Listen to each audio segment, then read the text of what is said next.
দেখলে দেখেন, না দেখলে নাই। বড়লোক ইউনিয়ন থেকে আজ আমি পাঁচপির বাজারে সকাল 10টায় এসেছিলাম আড়তে।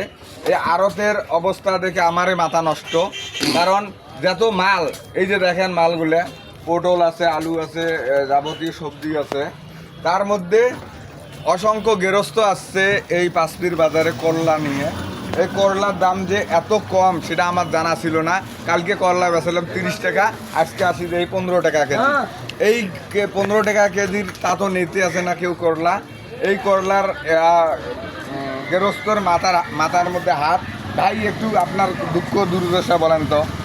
কি কমু, কীটনাশক সারের যে দাম, এখন তো পোষাচ্ছে না আবাদ করে। কালে গতকাল ছিল বাজার এক ধারান, আজকে এক ধারান। কোভিড করলে তো এখন নিচ্ছে না, কোনো আগেই নেই।